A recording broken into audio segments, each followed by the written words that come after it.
pessoal, tudo bem? Professora Mercedes na área, estamos aqui para o aulão do curso Enem gratuito e nós estamos aqui para falar pela primeira vez da matéria mais importante da parte de linguagens, que é a matéria de funções da linguagem.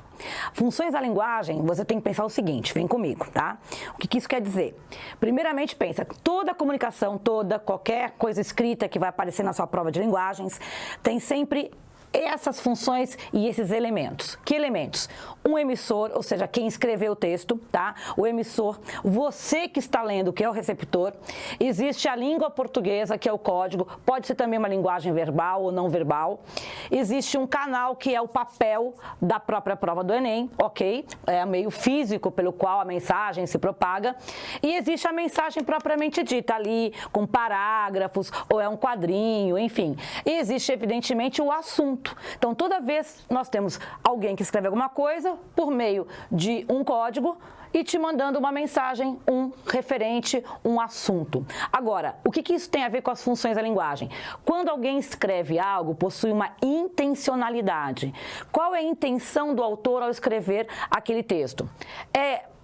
Por exemplo, ser emotivo, trazer para você uma emoção? Pois é, então aí nós temos as funções. Vamos vê-las? Então, a primeira função, pensa comigo, se o emissor quer escrever um texto, passar para aquele texto as emoções que ele sente, nós chamamos de função emotiva da linguagem, focada no próprio emissor. Geralmente são poemas, são cartas de amor, diários, blog, textão pronto, falei, ou seja, esses textos que trazem uma emoção muito grande, muita exclamação, muitas reticências, né? Muita figura de linguagem, essa é a função emotiva. Agora, se o emissor quer chamar a atenção do receptor para vender algo, para fazer com que ele tome uma atitude, enfim, aí nós temos a função conativa da linguagem ou também função apelativa. Essa função da linguagem é a função típica dos textos publicitários, das bulas de remédio, de use máscara, vacine-se, ou seja, quando você tem um texto que vai te induzir a tomar uma atitude, então centrada no receptor. Muito bem, aí nós temos uma função muito importante, talvez seja a mais importante, que é a função referencial. Alunos, essa é a função da sua redação do Enem, ou seja, uma redação, quando você produz, você quer passar ali uma mensagem, ou seja, você tem ali um conteúdo a ser dado. Vou dar um outro exemplo, quando você lê um texto se informando sobre o que é vírus, sobre o que é bactéria, tá? Esse texto é um texto informativo, não quer te emocionar, nem te convencer, ele quer te informar. Aí nós temos a função referencial, que é a mais importante função dos textos do Enem, da prova de linguagens, e é como a sua redação deve estar escrita. Então, quando a intenção do autor, do emissor, é te informar, tá? Você tem a função referencial. Agora, uma outra função que é bem interessante, totalmente oposta à função referencial, é a função poética, que mexe com a mensagem, cria rima, cria estrofes, tenta te emocionar também, porém com prazer estético. Aí essa função ela vai mexer na mensagem, na parte técnica da mensagem, para te convencer também, mas principalmente por um prazer estético. Aí nós temos toda a literatura, toda a arte para te convencer. Aí, pessoal, nós temos também textos que usam o código e falam do código. Por exemplo, nós estamos aqui falando em língua portuguesa, ok? Muito bem, você sabe a língua portuguesa, eu sei, com algumas diferenças entre nós, mas nós dominamos o mesmo código. Quando você vai ler um texto em que fala sobre o código, exemplo, um dicionário ou uma gramática, nós temos a função metalinguística da linguagem, certo? A função metalinguística é quando o emissor tem a intenção de te ensinar um código, tá? Pode ser um código Morse, pode ser uma língua de sinais, pode ser até o código de trânsito. Então, você tá aprendendo um novo código. Então, nós temos a função metalinguística. E eu deixei por último a função mais legal, que eu acho, é a função fática. Vocês lembram que no comecinho aqui da nossa aula eu falei, oi alunos? Tá? Então, a função fática abre o canal de comunicação. Ora, para eu saber se o meu receptor está me escutando, eu falo, oi, tudo bem? E aí, tá me escutando? João, vem cá. Escuta o que eu vou falar. Então, a função fática, ela estabelece um vínculo com o canal. Ela testa o canal para ver se o meu ouvinte está atento a mim. Chamamos de função fática. E a função fática é muito encontrada nas conversas de telefone, um alô, um tchau. São, na verdade, textos que abrem e fecham uma conversa e muitas vezes usamos para chamar a atenção para o que nós ainda vamos dizer.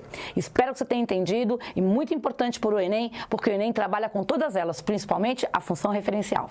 Então, pessoal, estou aqui com outro assunto muito importante que está interligado com a questão das funções da linguagem.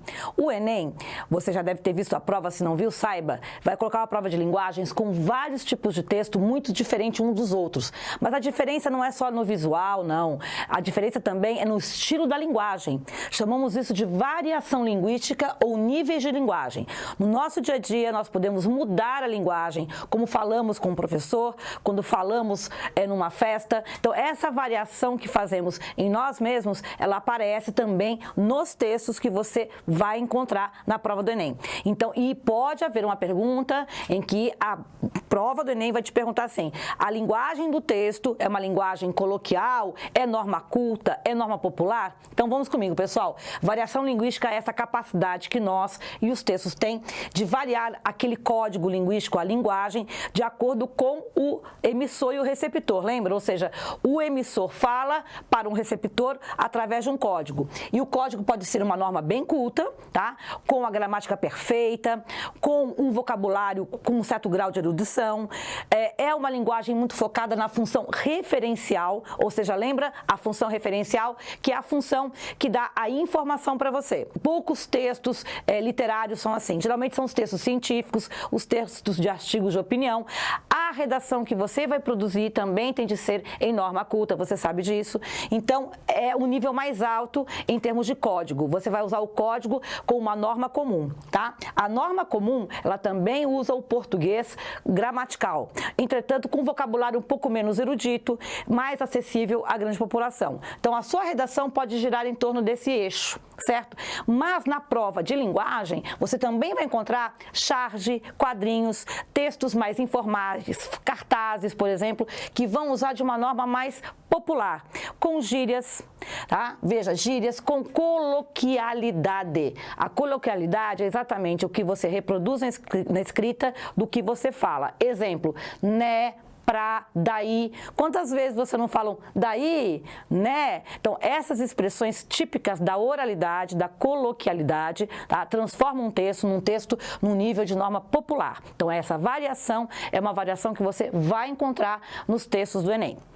Lá nos textos do Enem, inclusive, pessoal, presta atenção, vai ter 3 tipos também de variações comuns, tá? A variação regional, tá? Pode ter uma variação regional, um texto que fale, por exemplo, né, sobre o falar gaúcho ou o falar do carioca. O Enem adora isso, fique sabendo. Então, por exemplo, a variação do nome do palavra pão, né, do pão francês, pão d'água, muda tanto nesse país e o Enem gosta dessa parte regional. Então, variação regional, primeiramente. Depois, a variação sociocultural ou socioeconômica, que é a que traz mais preconceito linguístico, certo?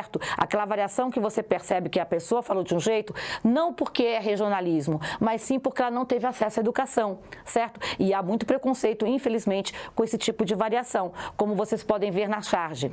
E há também a última variação, que é uma variação histórica. Você pega uma pessoa mais velha, ela pode usar palavras que vocês jovens não usam, tá? E essa variação estendida no tempo, quando você lê um texto de Machado de Assis, por exemplo, você vai encontrar palavras que nós não falamos hoje em dia. Então, para finalizar, presta atenção, todo texto que você vai abrir lá na prova do Enem, você tem que pensar, afinal de contas, essa linguagem está numa norma mais culta ou ela vai cada vez mais vindo para uma norma popular? E isso vai aparecer uma pergunta para você. Então, galera, vamos falar agora sobre as figuras de linguagem, as mais importantes para o Enem. Aqui nós concentramos as mais importantes, eu vou falar meio rápido de todas, aí em seguida a gente vai comentando cada uma, tá? Comparação, metáfora, antítese, hipérbole e prosopopeia, também chamada de personificação. O que elas têm de diferente, que elas são mais importantes no Enem? Porque elas representam as principais características daqueles textos que eu falei nas aulas anteriores para vocês. Então vamos lá? Começando, vamos falar ao mesmo tempo de comparação e metáfora. Por quê? Porque a metáfora é uma comparação. Não entendi. Sim, a metáfora é uma comparação implícita, disfarçadinha, tá? Então pensa, por exemplo, tá, numa situação que você comparar, tá? Só para ter uma ideia, uma cidade com uma selva. Tá? Ah, a cidade é como se fosse uma selva. Então, se você falar a cidade é como se fosse uma selva, nós temos a comparação explícita, usando inclusive, olha só, pessoal, aqui, ó, comigo, como, tal qual, que nem, usando exatamente essas conjunções, esses conectores que indicam comparação. Então, quando nós temos a comparação explícita, ainda não é metáfora. A metáfora é um nível mais elevado, né? A metáfora, você vai fazer a comparação, mas você não vai falar esses conectores, tá? Você vai dizer assim, ah, a cidade é uma selva. Bom, a cidade é uma selva? Claro que a cidade não é uma selva, é uma linguagem figurada. Aí você tem de fazer a tradução, que a cidade é como se fosse uma selva. Então, a metáfora é uma comparação sutil. Então, veja, quando se diz que o sistema carcerário, penitenciário, tá, está uma panela de pressão, o que você imagina? Ah, que o sistema carcerário tem características, está parecido como se fosse uma panela de pressão. E isso é a metáfora. A metáfora nada mais é, então, que uma comparação implícita. Ok, pessoal? Super a ver com a própria comparação. Agora, a antítese é um clássico dos clássicos de qualquer Enem. Bom, ela parte de um conceito semântico de oposição, de antônimos, tá? O que é antônimos mesmo? Claro, escuro, noite e dia, quente e frio, tá? Então, quando você tem a situação de antônimos, você tem a antítese, certo? Antítese trabalha com oposição. Então, veja, o amor é fogo que arde sem se ver, ferida que dói e não se sente. Como que uma ferida pode doer e você não sentir? Tá? Claro, na linguagem amorosa. Então, essa figura de linguagem é um clássico da literatura, inclusive. Ok, pessoal? Então, antítese, não esquece, oposição, contraste e com muitos antônimos.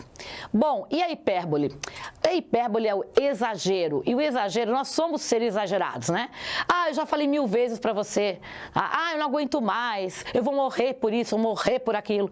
Então, quando um quadrinho mostra assim, ah, eu estou morrendo de fome e você não está morrendo, você está exagerando. Então, exagero e hipérbole é a mesma coisa, só que hipérbole é mais chique, né? Ou seja, o vestibular vai te cobrar esse termo, que é a tal da hipérbole, exagero. Morri de sede, morri de frio, morri de fome. Nós temos o quê? A tal da hipérbole, ok, pessoal? E para terminar, a mais bonitinha em termos de nome, olha que fofo esse nome, gente, prosopopeia. E isso quer dizer o quê? A personificação. Dar qualidade, leia comigo aqui, comigo. Dar características humanas a algo não humano. O que é isso? Imagine vocês uma historinha em que uma garrafa conversa com um copo. Bom, isso evidentemente é uma prosopopeia ou personificação. Olha, pense em todos os quadrinhos que você vê algum animalzinho conversando com outro. Ou não precisa ser um animal, tá? Pode ser exatamente como eu disse, uma coisa, uma garrafa com um copo, tá? Então, na charge vocês estão vendo, né, os mosquitos sentados vendo TV, né, enquanto que o dono da casa está lá meio desesperado, né? Tá pé da vida. Então, exatamente essa personificação do mosquito tomando conta da casa como se fosse o dono da casa é um clássico, muito usado em charge, lenda, quadrinhos, enfim. E o Enem adora esse caso. Espero que eu tenha sido clara, porque essa vai cair no Enem, vai por mim. Oi, pessoal, tudo bem? Vamos falar sobre intertextualidade? Pois é, essa matéria também vocês veem na literatura, mas aqui nós vamos ver na parte de linguagens. O que é isso? Quando você cita um autor, quando você olha um quadro e isso te lembra um outro quadro, quando você escuta uma letra de música que está citando uma outra letra de música. Então, a intertextualidade ela pode aparecer de várias maneiras. Eu selecionei aqui as principais, não são as únicas, tá? Mas eu selecionei as principais e não vou falar do aspecto literário, tudo bem? Então, vem comigo. A primeira coisa que a gente passa, né, de intertextualidade na cabeça é citação. Essa citação, uma citação de um outro texto dentro de outro texto, um texto dentro do outro texto, chamamos de citação direta, citação indireta, pode ser uma paráfrase, pode ser paródia, alusão ou até hipertexto e hiperlink. Vamos com calma, porque também mexe um pouquinho com a gramática. Citação direta é quando você reproduz direitinho, tal qual, o texto original. certo? Então, nesse caso, você é obrigado a colocar aspas. Então, vem comigo aqui, ó, tá? Descartes, filósofo, Descartes disse, 2 pontos, importante ter os 2 pontos. Aí, abre aspas, penso, logo existo. Frase conhecida desse filósofo, certo? Então, você está citando, você está lendo um texto e um autor está citando o próprio Descartes e citando de forma literal. Isso é citação direta. Citação indireta, eu posso também citar o Descartes, mas não com as palavras dele, com as minhas palavras. Ou seja, eu reescrevo com as minhas palavras. Então, Descartes afirma que nós pensamos quando existimos, ou vice-versa. Então, veja que aqui eu tenho uma reescritura, também chamado de paráfrase. O que é uma paráfrase? A mesma coisa que citação indireta. É uma frase paralela. Pensa assim, ó, paráfrase, frase paralela. Legal, né? Então, isso tem muito a ver também, tá? Vou pular a paródia. Pula a paródia, com a alusão. Nossa, bonito esse termo, né? Alusão. Alusão é quando você faz uma leve menção. Eu conheço Descartes. Conforme Descartes, mas não cita a frase dele, entendeu? Você só chama atenção. Então, uma alusão é uma coisa mais leve, né? Você só lembra, ó, tem um Descartes e tal. Então, quando você está lendo um texto, pode ser que o Descartes esteja lá citado literalmente, citado de maneira reescrita, e só assim um leve lembrar de Descartes, certo? Então, nós estamos aqui ainda fiéis ao pensamento do Descartes. Agora, e se eu quero escrachar? E se eu quero brincar? E se eu quero fazer uma brincadeira com a frase do Descartes? Aí, querido, você já está parodiando, isso já é paródia. Olha que bacana essa aqui do Milor Fernandes, não é minha, hein? Mas eu concordo com ele. O brasileiro adia. Logo existe, né? Brasileiro adia, certo, gente? Pois é, vocês também têm várias paródias interessantes. Bom, com a Mona Lisa, né, nós temos várias. Essa que eu tô colocando aqui, veja, é uma brincadeira com selfie, né? Com as redes sociais, com o Instagram, etc. Bem moderna. Então, isso domina a sua vida, isso domina a prova do Enem, na parte de literatura e na parte de linguagens. E para finalizar comigo, hipertexto e hiperlink. Quando você está lendo um texto e tem ali, tá? Um site para você clicar e aprofundar um conhecimento, tá? Aí você tem o hiperlink, ó, do linkar, certo? Tem lá o www, né? Então você tem o hiperlink. Isso é uma intertextualidade? Claro que sim. Ele está convidando você a ler um outro texto, ok? Também é.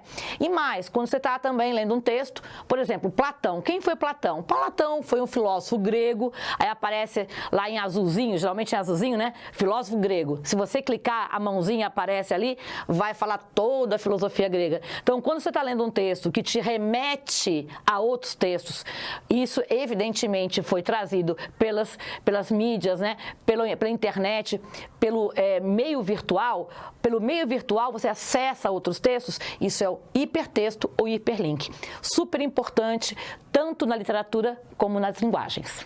Tipologia textual, aluno, seguinte, mega importante no Enem. Vem comigo, vamos analisar cada tipologia. Primeiramente, descritivo, ou texto descritivo. Quais são eles? Quais são os gêneros? Uma lista de compra, uma bula de remédio, um gráfico, tá? Esse tipo de texto é descritivo, ok? Textos narrativos, sempre caem também. Você pode ter uma charge, que é uma conversa entre pessoas, pode ter uma anedota, um romance, desde que seja uma ação sendo narrada, seja ela verídica ou ficcional, é uma narrativa. Terceira tipologia, a tipologia informativa expositiva. Então, um texto de divulgação científica te explicando o que é o coronavírus, um gráfico também com informações técnicas para você interpretar. Texto informativo também importante. Texto argumentativo, o texto de opinião. Esses são os editoriais, crônicas, são os artigos de opinião e provavelmente o Enem vai pedir a tese, a opinião desses textos, muito importante. E por fim, um clássico do Enem é colocar um cartaz, um dizer, vacine seu filho, protejam as crianças. Um cartaz é o quê? Um texto injuntivo, é um texto que te induz a tomar uma atitude. Vacine seu filho, use máscara. Esse tipo de texto cai todo ano no Enem. E esse texto tem muito vocativo, muito verbo no imperativo, comandos e ordem, bulas de remédio, placas de trânsito. Então, o Enem adora variar a tipologia e sempre vai cobrar pelo menos uma questão para que você descubra de qual dessas tipologias estamos falando. Para saber mais as características de cada caso, baixa o e-book e faça nossos simulados, tá bom? Pessoal, agora vamos falar de charge.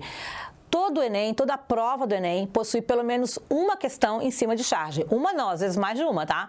E o que é a charge? Primeiro, visualmente, a charge ela possui elementos textuais e não textuais, ou seja, linguagem verbal e não verbal. Mas antes disso, você tem que entender que toda charge é um texto com crítica, é um texto opinativo, um texto com crítica. E você precisa entender onde está essa crítica. Essa crítica ela pode estar implícita ou explícita, tá? Então, o autor está ali, é uma crítica social, uma crítica socioeconômica, enfim, você tem que perceber essa ideia. Ponto 1. Ponto 2. A charge, como eu falei, possui linguagem verbal e não verbal. Então, fique atento a detalhes, seja a fisionomia de um personagem, a roupa, cor, se for um tom de cinza diferente do outro, isso tudo leva em consideração, pessoal, junto com a linguagem verbal, sem dúvida. Então, essa união entre linguagem verbal e não verbal é que vai dar o toque da charge, a opinião, a crítica, enfim, a mensagem que o autor quer passar. Nessa mensagem, um dos aspectos mais relevantes também é a própria linguagem verbal, que deve ser uma linguagem provavelmente coloquial, uma linguagem mais popular. As falas dos personagens provavelmente são falas muito do dia a dia, carregadas de ironia também. Isso também traz um pouco de humor para a charge. Então, vamos comigo. Pensem em crítica social, ironia, linguagem popular, tá? Humor, tá? Então, essa crítica é feita bem-humorada, de forma sarcástica. Certo, pessoal? Para terminar, nós vamos ver agora uma charge. Presta atenção nessa charge, veja que interessante. Se você ficar atento apenas ao aspecto visual, você já percebeu alguma coisa, né? Veja que você tem um antes e um depois. Então, no primeiro quadrinho, você está vendo pela roupa do personagem o quanto que ele é moderno, o quanto que ele é futurista, né? Antenado com o tempo, etc. Já no outro quadrinho, você vê um homem das cavernas, ok? Está se falando do quê, pessoal? Se você notar rapidamente no balãozinho, gente, meu celular tem vários aplicativos, certo? Então, é a parte do futurismo, da tecnologia. Já a minha operadora, e aí a operadora, né, da a Idade das Pedras, certo? Então, note que é uma crítica clássica aqui. Esse aqui é um quadrinho clássico. Então, você percebe a crítica por intermédio de quê? Da linguagem verbal e da linguagem não verbal, das roupas do personagem. E note-o, gente, linguagem popular, balãozinhos com exclamação, minha operadora, gente. Então, tá vendo que tem o vocativo, essa linguagem popular é uma linguagem muito usada nos quadrinhos. Percebeu, pessoal? Crítica social ou socioeconômica, tá? Vinculada à linguagem verbal e não verbal. Certinho, pessoal? Até mais! Pessoal, a dica agora, muito importante para o Enem, é a interpretação, leitura e interpretação de textos. Como é que a gente começa? Primeiro, você tem de saber que o Enem, para cada questão, ele coloca um mini texto. Raramente o Enem vai colocar um textão enorme e dali vai tirar várias questões. Não, cada questão, um pequeno texto. Então, você tem que estar preparado para várias leituras. Então, como fazê-lo sem se desgastar tanto? Primeira dica fundamental é a seguinte, você tem que ir direto à fonte. Como assim? Onde está isso, professora? Quando você pega a questão para ler, tem um texto. Geralmente o texto não vem com título, tá? Ou mesmo se vier, você tem de ler esses elementos que estão antes ou em volta do texto. Chamamos de elementos extratextuais. Chamamos de fonte aquelas informações ali no finalzinho do texto, bem com uma letra bem miudinha, então força a vista para ler, tá? E lá você vai encontrar o quê? O nome do autor, tá? O nome do autor provavelmente já vai ter a tipologia, vou explicar um pouquinho mais sobre isso, mas sem dúvida ali vai ter o título, que pode já te orientar para o tema. Nesse exemplo, por exemplo, pessoal, vocês estão vendo ali o autor Ferreira, e estão vendo também o título, que é a aptidão física e a educação física. Ou seja, você antes de começar a ler o texto, você já sabe do que se trata. É muito melhor do que começar ali no vácuo, ou seja, sem saber do que se trata, correto? Então, você já vai ler esse texto sabendo que alguma coisa relacionada à aptidão física de um lado, chamado Educação Física nas escolas de outro, como vocês estão vendo ali. E mais, o texto é assinado pelo Ferreira, correto? Então, provavelmente, tá? A tipologia é um artigo de opinião. É uma tipologia ou expositiva ou argumentativa. Então, provavelmente, a questão vai pedir algo em relação à opinião desse autor, as informações que ele traz sobre educação física e aptidão física, e provavelmente nesse pequeno texto, que é um parágrafo, concordam comigo, vai estar a opinião.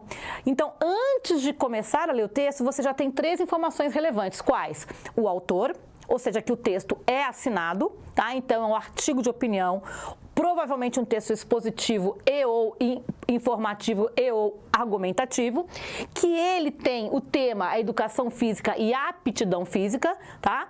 E você já sabe também ali que você vai ter de tirar dali provavelmente alguma informação relacionada a esses 2 tópicos. Então, os conceitos em cima de educação física, aptidão física estarão nesse pequeno texto, certo? A quem se destina, tá? Então, você pode pensar qual é a intenção do autor do texto. Isso é muito importante. Muitas questões do Enem perguntam exatamente sobre a intencionalidade do autor. Ao escrever esse texto, ele quer atingir que tipo de público? Então, você está lendo, você é um estudante, você é um jovem, você tem entre 18 e 30 anos, então provavelmente você já passou por alguma situação em que você teve que se lidar com a aptidão física e a educação física em algum momento da tua vida. Então isso também é relevante porque esse contexto, né, que está fora do texto, mas está no contexto, é relevante para você nessa questão. Agora, vamos para a leitura do texto propriamente dita. A leitura começa com o quê? O texto é curto, né, pessoal? Geralmente o Enem coloca textos curtos, sublinhando palavras-chave e conceitos.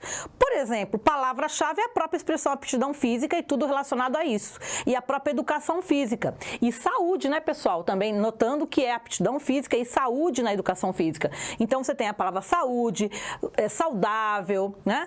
Aptidão física, educação física, todas essas palavras vão estar no texto e você deve sublinhá-las. Muito bem? Sublinhar também conceitos se os tiver. E você já vai ler esse texto buscando a opinião, se houver, do autor. Tá? Então, no momento em que você encontra opinião, um adjetivo, uma expressão opinativa, você também deve sublinhar, tá? Então, vamos comigo, aqui, ó, tá? A ideia central e a opinião. Sempre o Enem trabalha quando trabalha com textos opinativos, ela vai te perguntar, tá? A ideia da prova é te perguntar sobre a opinião do autor, tá? E o que está construído a partir daí. Então, nós temos opiniões e ideia central. Quando o texto tem apenas um parágrafo, provavelmente é um período dentro desse parágrafo vai se destacar em relação à opinião do autor. Fechou? Isso é muito importante. 2 aspectos secundários, mas não menos importantes em termos de Enem, é trabalhar e verificar em que linguagem aquele texto foi escrito. Você percebe pelo título Aptidão Física e Saúde na Educação Física, autor Ferreira, que provavelmente a linguagem é uma linguagem formal e não informal. Tá? Você já tem essa expectativa. Isso não quer dizer que não haja uma ou outra palavra de ordem coloquial. E pode ser que a prova exatamente te peça a forma, a linguagem está adequada ou não está adequada à tipologia que se pretende, ou seja, uma tipologia argumentativa ou expositiva. Então, entender a linguagem adotada pelo autor naquele texto é fundamental e sempre vai ter uma questão dessa no Enem. Ok, pessoal? Por fim, não é o caso aqui, mas pode acontecer de haver elementos não verbais, um desenho, uma foto, um dado estatístico, um gráfico. Isso é relevante, porque esses elementos não verbais vão dialogar com exatamente o texto verbal. Não é o caso do exemplo aqui, mas vocês sabem que pode haver exatamente essa junção de elementos verbais e não verbais. Nós aqui no aulão vimos charge, vocês viram a tipologia textual, que são partes desse aulão que vão te dar subsídios para entender essa tipologia. Então, para finalizar, pessoal, pega o texto, leia as referências extratextuais, entenda, tá, o tema, quem escreveu e qual é a tipologia.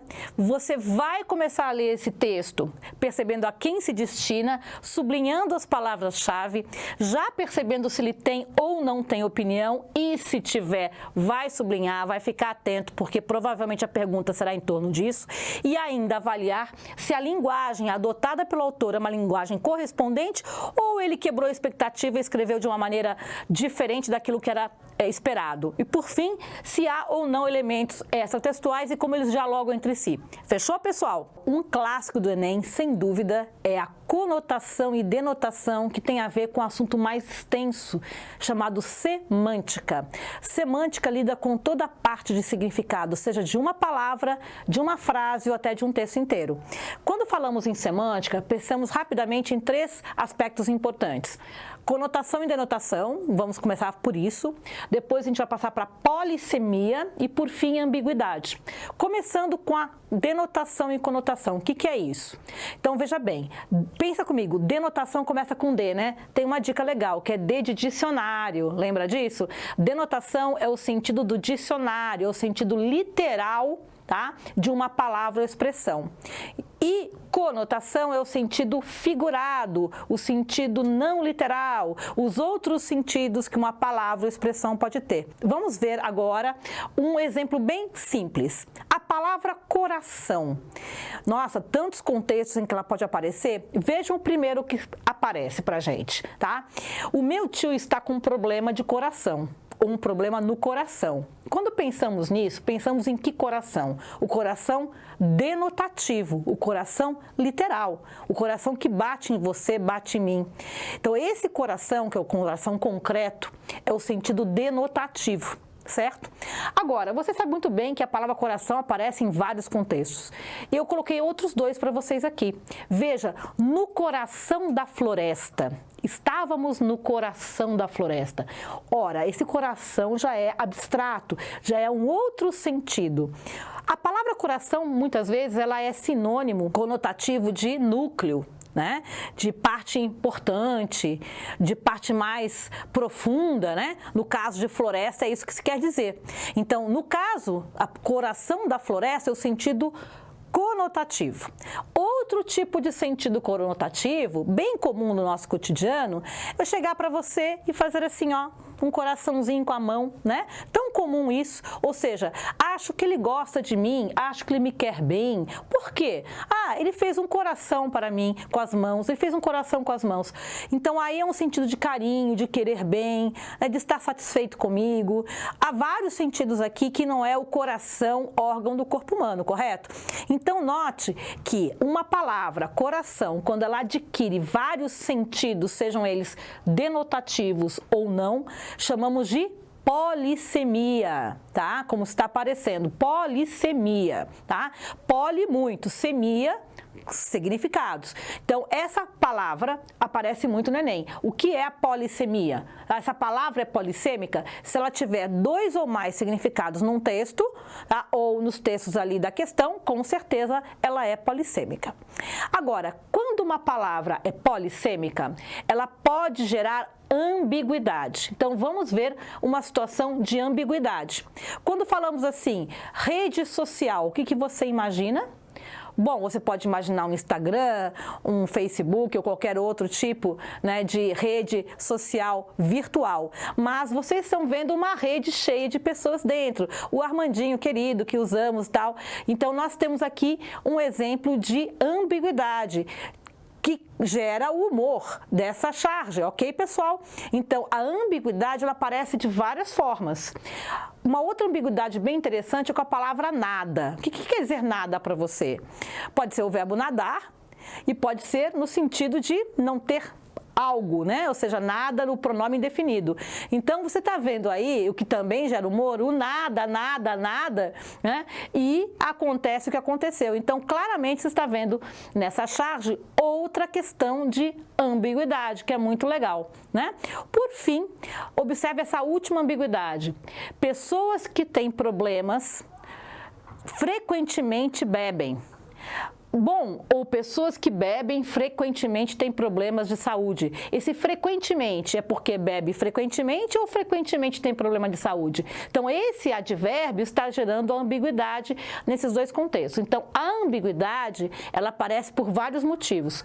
Um dos motivos vem da polissemia de certas palavras, como a palavra nada, palavra coração, palavra rede social. Mas esse último exemplo O frequentemente é por causa da posição em que está na frase que pode gerar essa ambiguidade. Então, não confunda a polissemia com a ambiguidade. A polissemia são os vários sentidos de uma palavra e a ambiguidade é quando você não consegue identificar qual é esse sentido gerando essas frases de humor, etc. Certo, pessoal? Bom, vamos para a próxima dica? Então, pessoal, vamos falar de coesão textual. Muito importante não só para português ou linguagens, como até para a redação. É muito importante pensar que a coesão textual amarra o texto. São mecanismos que fazem com que as frases, os conteúdos estejam organizados. Que mecanismos são esses? Eu selecionei os 4 principais. Quando falamos de coesão, a gente já vem à cabeça pronome e conjunções, os conectivos. Mas, na verdade, há outros 2 processos bem importantes também. E vou começar com um, que é a repetição de palavra. Ué, mas eu posso repetir palavras numa redação? Na redação é uma outra estratégia, mas aqui você é convidado a ler textos e interpretar textos. E o Enem adora colocar literatura, textos artísticos, propaganda, quadros, charge e textos tradicionais. Seja um texto tradicional ou seja um texto não tradicional ou uma arte, a repetição de palavras e estruturas linguísticas faz parte da coesão, sim. Nesse exemplo, que é uma letra de música, é pau, é pedra, é o fim do caminho, é um toco. Vocês estão vendo o verbo ser é se repetindo, e isso dá uma cadência musical. Então, essa repetição da mesma palavra, ela colabora com o texto, ela ajuda aos sentidos do texto, ou seja, ela não é ruim, ao contrário, ela é super bem-vinda. Então, é pau, é pedra, é o fim do caminho, vai dando essa cadência. Então, a repetição de palavras e estruturas linguísticas pode sim colaborar com a coesão textual. Muito bem? Segundo ponto, pronomes, aí é um clássico, né? Qualquer pronome é elemento de retomada de termos já ditos antes no texto. Por exemplo, quando eu digo que ele chegou na linha 14 num texto, você lê isso, é porque antes no texto já foi dito quem é esse ele, tá? Pode ser o Frio, pode ser o João, correto? Então, todos os pronomes trabalham com retomada de referentes já dados antes no texto. Nosso exemplo aqui é um dos mais importantes, são os demonstrativos. Esse, essa, isso. Olhe, observe, um grupo de artistas na primeira linha, vocês estão vendo.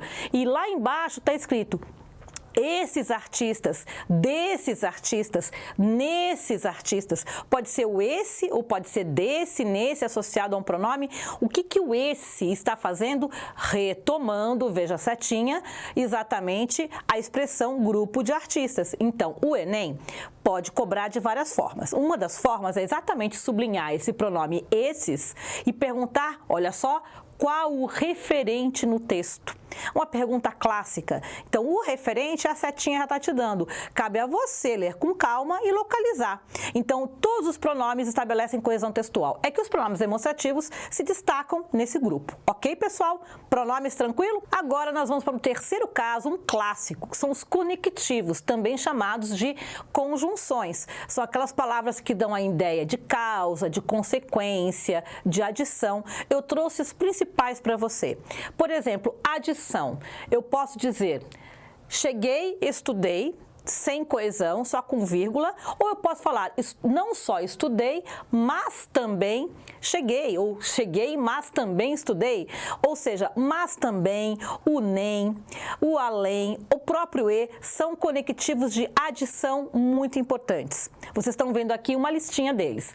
Além da adição, é fundamental saber quais são as palavras que indicam um contraste, uma oposição. Quando eu digo que cheguei, mas estou cansada, porém estou cansada, entretanto estou cansada, eu estou opondo ou contrastando situações. Então, fique atento a esses conectivos, a essas conjunções de contraste ou de oposição. Outra linha muito importante é a relação causal, causa de um lado, consequência do outro, que é uma relação lógica fundamental nas línguas. Então, quando eu digo que passei porque estudei, ou estudei, portanto passei, vocês estão vendo as duas relações, a de causa e consequência. Então, fique atento aos conectivos. Porque, pois, como causa, por conseguinte, portanto, logo, então, como consequência. Mais 3 casos importantes de conjunções ou conectivos. A relação de condição. Se chover, caso chova, não vou à praia. Muito importante a condição. As noções de tempo, como quando, enquanto estava na aula, a chuva aconteceu. Quando choveu, estava em casa. Então, as ideias de tempo, elas também estabelecem coesão textual entre as ideias do texto.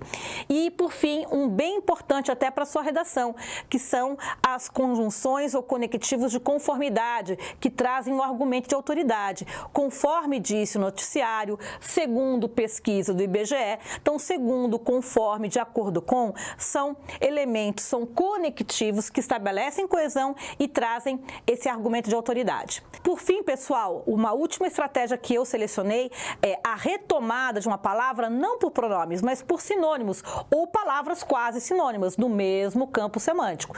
Então, em quadros de Van Gogh que vocês estão vendo, depois foi retomado como essas telas, as telas. Então, evidentemente, a pessoa está lendo e faz a referência a quadros de Van Gogh dito antes. Certo, pessoal? Então, atentos, por favor, a essas 4 estratégias de coesão típicas dos textos do Enem. Repetição estilística, pronomes, conectivos e uso de palavras sinônimas. Então, pessoal, feminicídio, coronavírus, fake news, home office, essas palavras que nos permeiam por mais de ano, elas foram criadas ou foram pegadas de empréstimo de outras línguas. Um assunto interessante que pode cair, eu acho, eu aposto, aqui é uma aposta nossa, de vários professores, que na parte de gramática caia algo que o Enem, de vez em quando, cobra, que são os processos de formação de palavras. Como uma palavra é formada na língua? Pois é, há processos específicos. Um dos mais comuns e mais importantes é a derivação. Então, palavras como empoderamento, infelizmente, adequadamente, refazer, são palavras que um dia foram criadas. Coloquei o empoderamento aqui porque ela é mais recente e você percebe pelo amarelinho ou laranjinha que a palavra poder é a base, é o radical, a raiz. E a partir desta base foram colocados, neste caso, prefixo e sufixo. Então, uma palavra derivada, ela pode ter apenas sufixo, como felizmente, pode ter apenas prefixo, como infeliz, ou pode ter ambos, como é o caso da palavra empoderamento. Então, esse processo de derivação com prefixos ou sufixos ou ambos é o mais importante e usado nas línguas, tá? E muitas palavras são criadas ao longo dos anos. Muito bem, um segundo processo que não envolve prefixo nem sufixo é você pegar uma palavra inteira, grudar a outra palavra inteira para criar uma terceira palavra, como célula-tronco, por exemplo, no caso com hífen, como porta-retratos com hífen ou coronavírus, sem hífen. Ok, pessoal? Corona, que vem de coroa, ok? Mas a palavra vírus deu a famosa palavra de 2020, infelizmente, que é a palavra coronavírus. Vai que cai, vai que cai. Qual é o processo envolvido? Composição, em que você junta uma palavra a outra com ou sem hífen, não estamos falando disso, estamos falando do processo, é o processo de composição. Composição é a junção de 2 ou até mais palavras, formando uma terceira. E essa é a palavra do ano 2020 e 2021. Coronavírus, note o acento e sem hífen. Fechou, pessoal? Além dessas, você tem célula-tronco e outras tantas. Agora, há um processo de composição mais específico.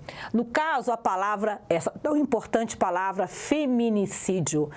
Prof, mas eu não estou vendo as duas palavras como eu vejo em coronavírus. Sabe por que você não está conseguindo ver direito? Porque há aqui um hibridismo, uma mistura. Mistura do quê? De duas palavras? Sim, só que uma delas, no caso, sídio, é de outra língua. Então há uma mistura de línguas? Isso, como tuitar, certo? Quando você coloca deletar, que vem de delete do inglês, e coloca o ar, que é a base de verbo do português, você mistura um radical delete do inglês com o final de um verbo em português. Essas misturas entre duas línguas, ou até mais de duas línguas, chamamos de hibridismo. Aqui eu coloquei um hibridismo sídio, que vem do latim, quer dizer matança, daí você tem feminicídio, parricídio, homicídio, genocídio. Você tem aqui o sídio, que é a base da matança. Agora, o que tipo de morte vem antes? Então, você tem a palavra feminino mais sídio. Claro que nessa montagem, alguns fonemas e letras se perderam, mas você consegue agora enxergar as duas palavras? Pois é, não é tão claro, talvez, quanto célula-tronco ou quanto coronavírus, mas você agora percebe, com um pouquinho de percepção da outra língua, percebe essa junção das palavras. Então, o hibridismo é um tipo de composição, só que usa radicais de línguas diferentes. Eu coloquei 1 e 2 por quê, prof? Para mostrar que são duas palavras diferentes e que se juntaram numa só, ok? No caso da composição aqui, você consegue perceber essa junção melhor e são duas palavras do próprio português. Muito bem. No caso do hibridismo, acontece a mesma situação, só que pelo menos um dos radicais ou uma das palavras, a origem não é do português, criando, portanto, o hibridismo. Ok, pessoal? O estrangeirismo, tá, não é a mesma coisa. Ah, professora, mas isso não é estrangeirismo? Não. Estrangeirismo é quando você pega a palavra tal e qual na outra língua e a utiliza dentro de um texto em língua portuguesa. Então, fake news, home office, bullying, são palavras do inglês, começo ao fim. Tanto é que eu coloquei entre aspas, certo? Você pode, na sua redação, por exemplo, usar e em seguida usar já a notícia falsa, enfim, já usar a versão em língua portuguesa que já existe, ok? Então, você tem fake news integralmente vindo do inglês, né? Assim como bullying, como home office, tantas outras palavras que temos no dia a dia. Office boy é uma outra também, né? Então, algumas elas se adaptam ao português, né? Viram, né, um hibridismo ou já passam a pertencer ao português, outras não, né? Veja, a palavra bullying, até hoje, ela não foi aportuguesada, ela continua sendo usada tal qual se escreve lá no inglês. Então, aí chamamos realmente de estrangeirismo, ok, pessoal? E, por fim, uma bem simpática, o nome não, onomatopeia, pois é, mas o processo é bem simpático. É quando a gente tenta captar na escrita algum som, né? Barulho que fazemos ou da natureza, enfim. Então, eu coloquei um clássico dos clássicos, né, que é o tic-tac, que é o barulho do relógio. Mas você tem também, num quadrinho, numa charge, numa conversa, provavelmente quando você está lendo um gibi, né, um quadrinho, você tem um barulho de um soco, né, pó, né? Você tem argue, que é o barulho que você, né, talvez faça de nojo. Então, nós temos várias palavras e expressões que vêm exatamente desse aspas, barulho que a gente imagina como seria na escrita. Os risos, um kkk, um hehehe das redes sociais, a mesma coisa. Então, é bastante criativo esse processo. Claro que o alcance, né, é menor, concordam comigo? Você não vai, por exemplo, usar demais essas palavras onomatopeicas numa redação, correto? Muito bem, para finalizar, tudo isso que eu falei, com muitas palavras recentes, feminicídio é uma palavra recente, empoderamento também, coronavírus, infelizmente, palavra recente, certo? Nós temos palavras que foram criadas, novas numa língua, nós chamamos esses processos, todas as palavras todas de neologismos. Neologismo não é um processo, neologismo é a palavra criada na língua. O processo pode ter sido qualquer um. Então, coronavírus, empoderamento, feminicídio são neologismos criados, algumas agora, né, o ano passado, outras de alguns anos para cá. Então, neologismo é a criação de novas palavras na língua. Por quais processos? Por um desses 5 processos. Fechou, meus queridos? Um beijo. Então, pessoal, finalizamos o aulão com o que mais cai no Enem. Maravilha, mas isso não é só. Você vai acessar o e-book, acessa aí, porque lá você tem muito mais informações, mais exemplos detalhados.